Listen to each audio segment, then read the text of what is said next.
the night train to nowhere in particular. He told me he wasn't afraid of needles. He said it the way people say they're not afraid of heights, right before they grab the railing with both hands and refuse to look down. I noticed his fingers first. They were wrapped around the edge of the fold-down table in our train compartment, knuckles just slightly pale, and I thought, oh, honey, I've seen that grip before. I know exactly what that grip means. But I didn't say anything yet, because there's an art to this, and the art begins long before you ever open the packaging on a needle. I should back up.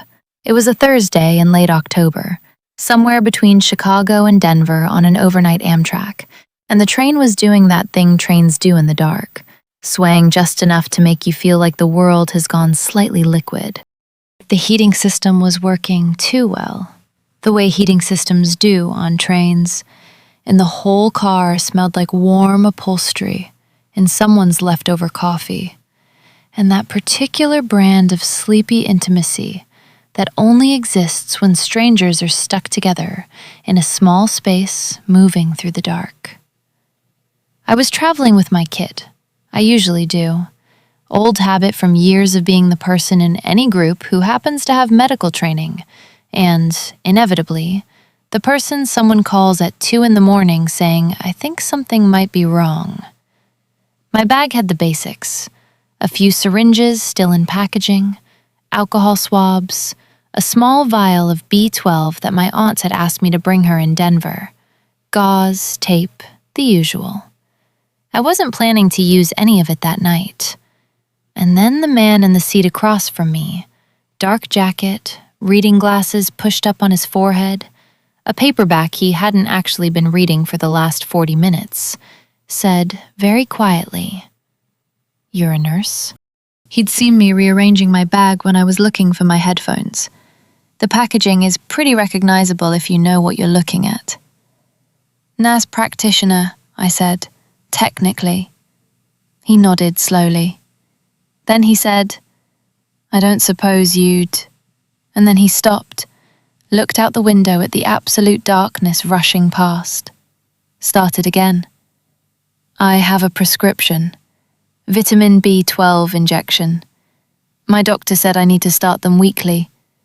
I was going to have it done at a clinic in Denver tomorrow, but I've been feeling..." He paused. "I've been feeling pretty rough today, actually." I looked at him properly then. And yes, now that I was paying attention, there was a grayness around his eyes, a kind of careful stillness that people have when they're managing something, fatigue that goes deeper than a long travel day. "How long have you been symptomatic?" I asked. He blinked. "Is that a yes?" "It's a question first," I said. "Then maybe a yes." He smiled, just slightly, and I thought, okay, this is going to be an interesting few hours. His name was Elliot. He was 43, an architect from Boston, traveling to Denver to see a project he'd been working on for 2 years finally break ground.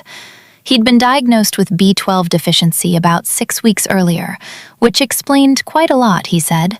The fatigue, the brain fog, the feeling of walking through water that he'd been dismissing as stress for the better part of a year. "I kept thinking it was just work," he said. "You know how it is. You tell yourself you're tired because you're busy, not because something's actually wrong." I did know how it is. I've watched so many people do exactly that, explain away the signals their body is sending because the alternative, the idea that something might need attention, feels like too much to deal with on top of everything else. It's not denial exactly. It's more like a negotiation. Not now, later. I'll deal with it later. The thing about B12 deficiency is that it's sneaky. It builds slowly. Your body stores enough to last a while, so by the time you're actually symptomatic, really symptomatic, not just tired, you've often been running low for months. The neurological symptoms are the ones that worry me most. The tingling in the hands, the memory gaps, the fatigue that sleep doesn't fix. Elliot had all three. He'd been attributing them to turning 43 and working too hard, which, fair, but also, no. Did your doctor explain why injections instead of oral supplements? I asked. He shook his head. She said something about absorption. Right, so B12 absorption in the gut depends on something called intrinsic factor. It's a protein your stomach produces. Some people just don't produce enough of it, especially as they get older. And without it, oral B12 doesn't absorb well, no matter how much you take. The injection bypasses all of that. Goes straight into the muscle, into the bloodstream. Much more reliable. He was listening in that particular way, head slightly tilted, the reading glasses still pushed up, and I had the distinct impression he was the kind of person who liked understanding why things worked, not just that they did. So the injection is actually better, he said, for people with absorption issues, significantly better. You'll probably feel the difference within a few days. Some people feel it within hours. He was quiet for a moment. The train swayed. Outside, a smear of distant lights, some small town sliding past in the dark. I really am not afraid of needles, he said. Of course not, I said. He looked at me. I kept my face perfectly neutral. Okay, he said. Maybe a little. Here's the thing I want you to understand about people who are afraid of needles. And I say this with complete affection, because I have held the hands of grown adults who have run marathons, climbed mountains, argued cases before judges, and still turned the color of old paper at the sight of a syringe. The fear is not about the pain, not really. The pain of an intramuscular injection, done correctly, is genuinely minimal. A brief pressure, maybe a second of sharp sensation, and then it's over.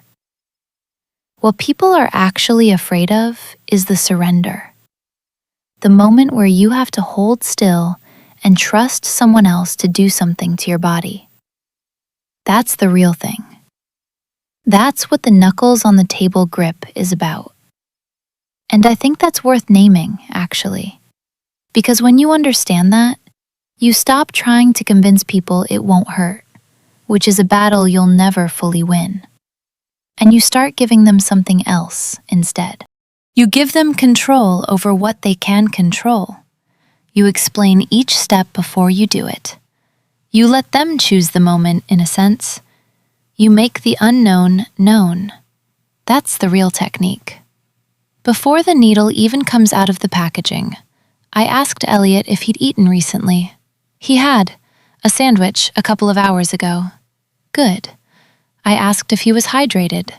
He held up a water bottle, half full. Better. Okay, I said. I'm going to walk you through exactly what I'm doing as I do it. And if at any point you want to stop, you say the word and we stop. Deal? Deal, he said, and some of the tension in his shoulders, just slightly, let go. I washed my hands at the little sink at the end of the car, came back, put on my gloves, that particular sound of nitrile snapping into place, which I've always found oddly satisfying, like the click of a seatbelt. Got out the vial, the syringe, the alcohol swabs. For a B12 intramuscular injection, you have a few site options. The deltoid, that's the shoulder muscle, is common for smaller volumes, up to about 1 milliliter. The vastus lateralis, which is the outer thigh, works well and is actually easier for self-injection if someone needs to do it themselves. The ventrogluteal site, the hip area, is considered the gold standard for IM injections in adults because it's away from major nerves and blood vessels and has good muscle mass. But it's harder to access in a moving train at night, so we were going with the deltoid. I'm going to need you to push your sleeve up, I said, as far as it'll go. I need to see the muscle. He did. The deltoid, you find it by locating the acromion process, which is the bony point at the top of the shoulder. Come down about 2 to 3 finger widths below that, and you're in the right zone.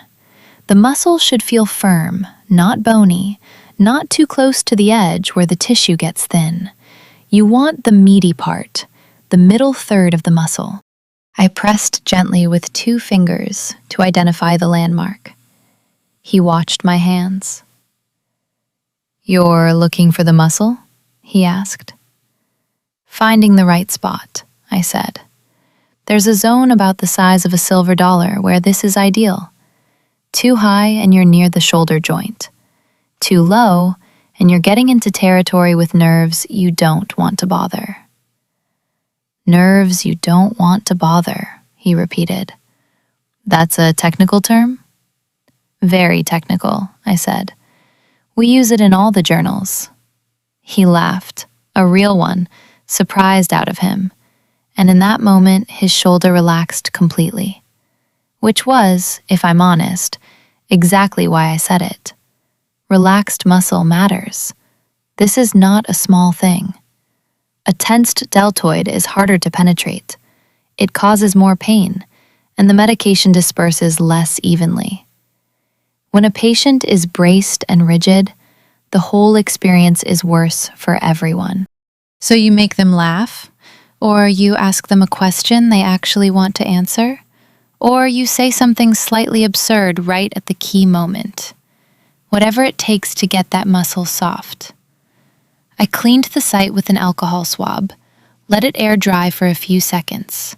This part matters more than people think, because if you inject through wet alcohol, it stings more, and you introduce a small amount of the alcohol into the tissue, which is irritating. You let it dry. Takes maybe 15 seconds. Those 15 seconds are worth it. "Small pinch," I said. "Breathe out slowly." He breathed out. I held the skin taut with my non-dominant hand. This helps the needle enter smoothly, reduces the sensation of the skin being pushed rather than pierced. And I inserted the needle at a 90-degree angle. Firm, smooth, no hesitation. Hesitation is what causes pain. A confident, steady motion is actually kinder than a slow, tentative one, even though that seems counterintuitive.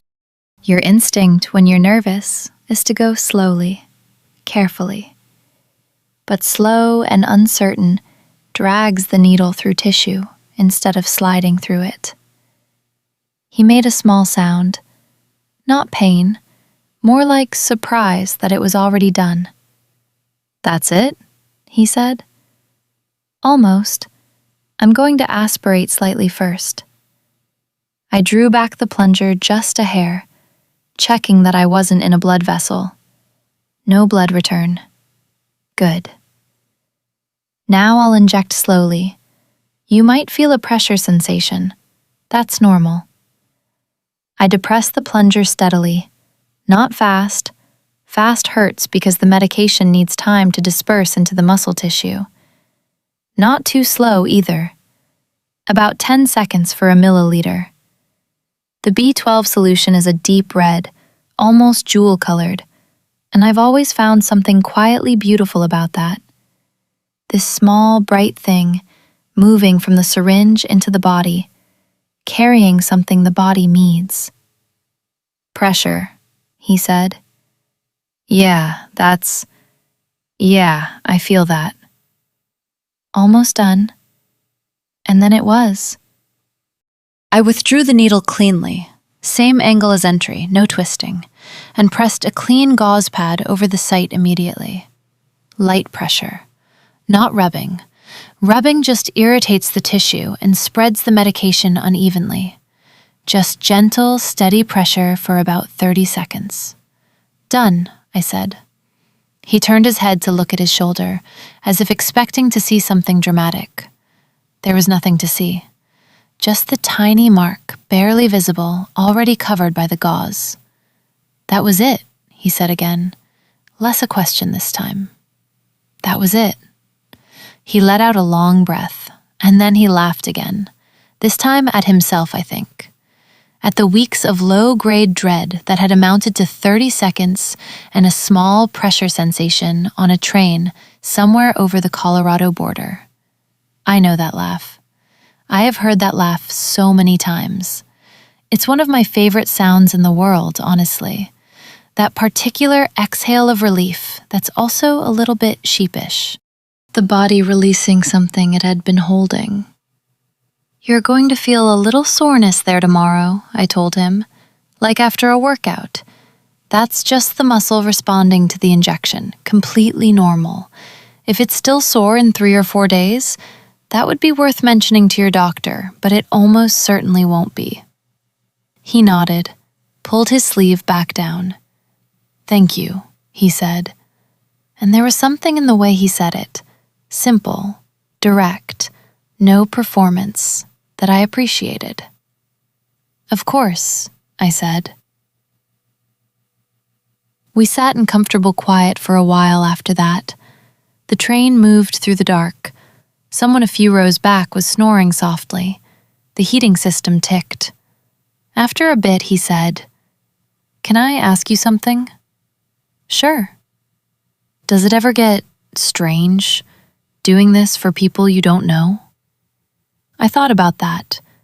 The honest answer is complicated. "Strange isn't quite the word," I said. "It's more, there's something about it that I think people don't expect. You let someone close enough to do this, and there's a kind of trust in that that has nothing to do with knowing each other.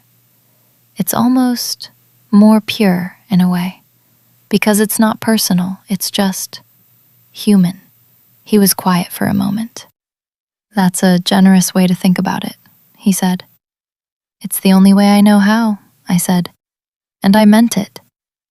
I've thought about this a lot over the years, why I chose this work, what it gives me that other things don't. And I keep coming back to this. There's a specific kind of intimacy in the clinical moment that I find genuinely moving. Not because it's dramatic, but because it's so quiet. 2 people in a small space, one of them trusting the other with something that matters. That's not nothing. That's actually quite a lot. He asked about the B12, how long before he'd feel better, what he should watch for, whether the weekly injections would be permanent. I told him it depended on the underlying cause.